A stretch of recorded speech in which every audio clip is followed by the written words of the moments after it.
It's time for this week's episode of Brandon Sports Talk, featuring in-depth interviews from those who are trending in the world of athletics. And now, here's the host of Brandon Sports Talk, Brandon Pate.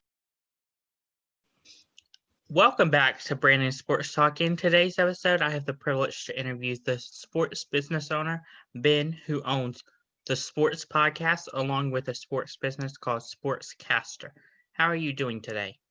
I'm doing good. How about you? I'm doing good. Can you talk about how you got started with being a sports business?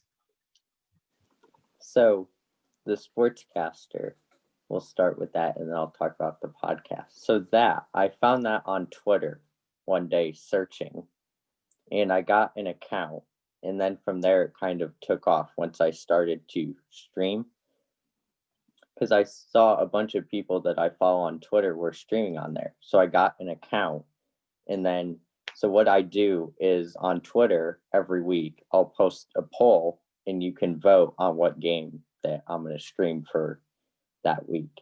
And for college, I post them when the TV selections come out. So like yesterday's poll was the games that are being played on Halloween. Can you talk about how you go about with the SportsCastr, like streaming wise? Yeah.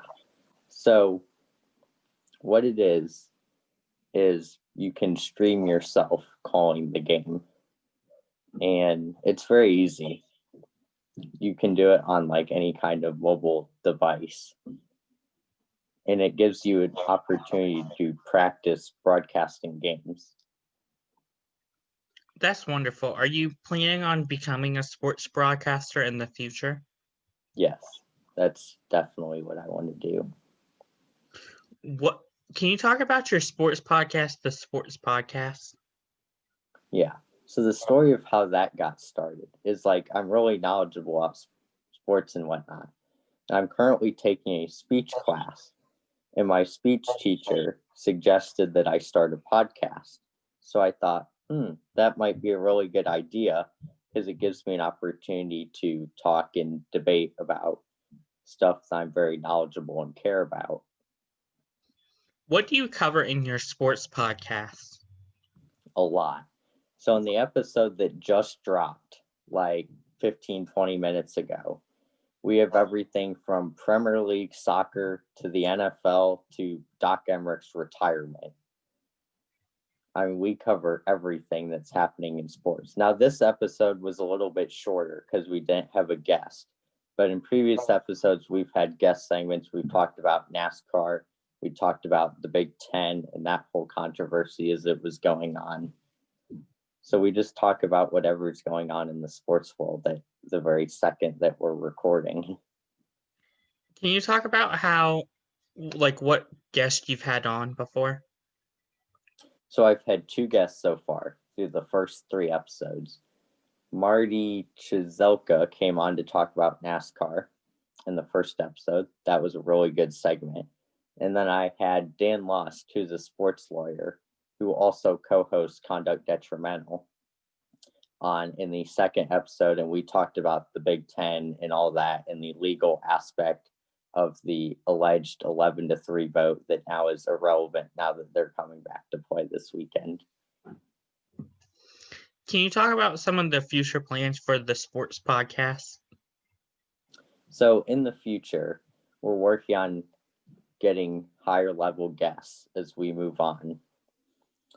And yeah, it's probably going to get a lot bigger, obviously, as we start making more episodes, and we're going to try to make them more often. It's just we had a really long gap because my schedule changed a lot because of going back to school, going from virtual to in-person school. So I've been really busy like the past month.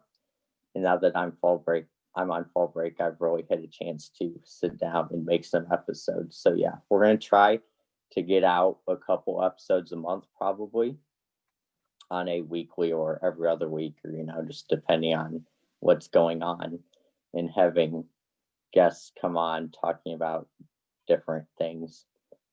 But yeah. Can you talk about some of the future plans for the sports the SportsCastr? Yeah. So I talked about this on the episode of the podcast that just released. So this week I'm doing 2 games, which is rare because normally I only do a Saturday college game. But because I'm on fall break, I'm going to do Thursday night football. And I figured I'd give a behind the scenes look of what goes into the broadcast. So check out my social profiles for that this week, a behind the scenes look. Can you talk about like what goes on with preparing for the sports chat? Yeah. So one of the things that I do is I look at the rosters. Now, normally I don't get as in depth when it's during like a school week because I'm busy with other stuff. But normally in a normal broadcast, when I'm doing my school broadcasting, for example, what I'll do is I'll make a spotting board. So what it is it's basically the roster, but in a different format. So like football, it's position by position in the depth chart, and it has player name, number, all that stuff, and then notes and stats. So that if something comes up during the game, if something happens, like for example, I did Alabama, Georgia on Saturday. So let's say Mac Jones throws a touchdown pass to Najee Harris. I can look down and say, all right, that is Mac Jones' so-and-so touchdown pass, and that is Najee Harris's so-and-so receiving touchdown. So I have all that information there so that when a play happens, that if I see something that I could note there, I have it right in front of me. So I'm not trying to sort through my brain at looking for a piece of information.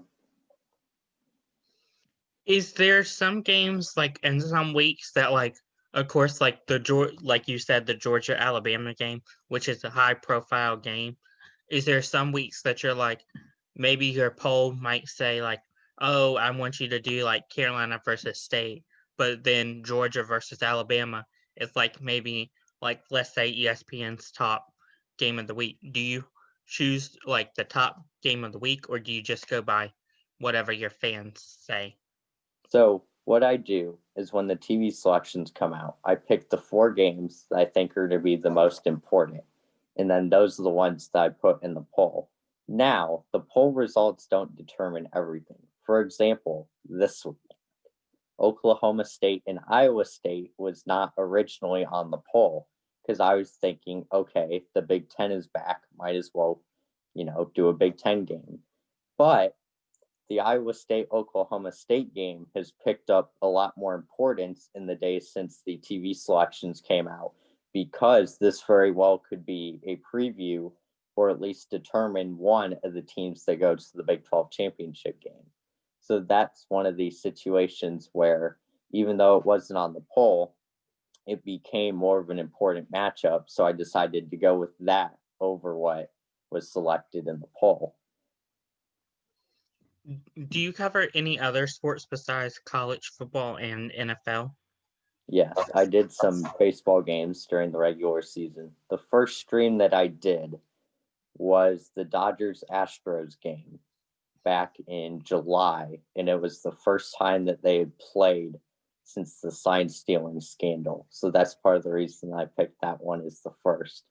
I don't do as much basketball and hockey, especially hockey, because I've never done a hockey game before. And in hockey, you have to talk like really quickly. So yeah, I try to do more sports that I do like in school broadcasting and whatnot too, so that gives me practice on those sports.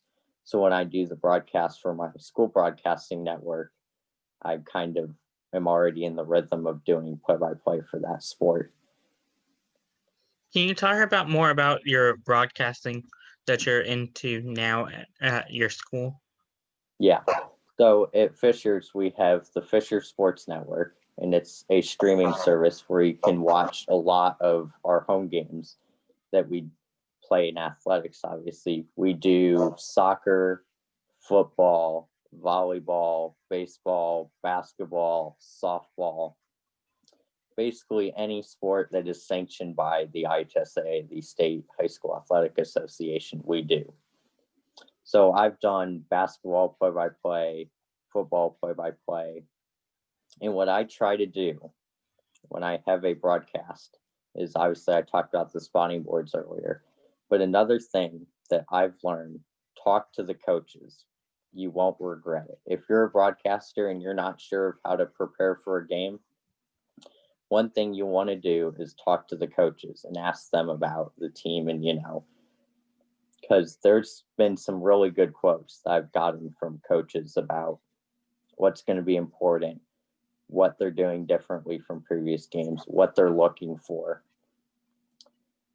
So then, like, let's say with football, for example, let's say I was told that they're looking to throw to a receiver more often, and that I noticed that in the game, I can reference that the coach told me, hey, that they were going to try to do this more.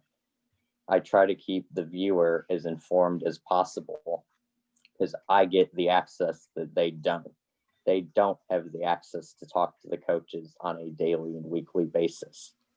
They don't have access to the players on a day-to-day basis like we do, being in the building every single day. That's wonderful that you have that access to like more help other people. What advice would you give upcoming future sports radio talk people? One piece of advice that I would give: follow your heart.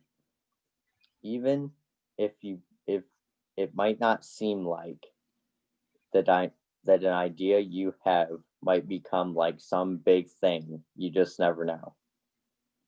So follow your heart. If you feel like you can be successful at it, then go do it and try to be successful at it, because you never know until you try it. You just don't. What advice would you give upcoming sports business owners looking to get into owning a sports business? One piece of advice I would give for that: have connections, make connections. The more connections you have, which it's like this in any business, the more connections you have, the easier it is to move up the ranks and become more prominent and more out there.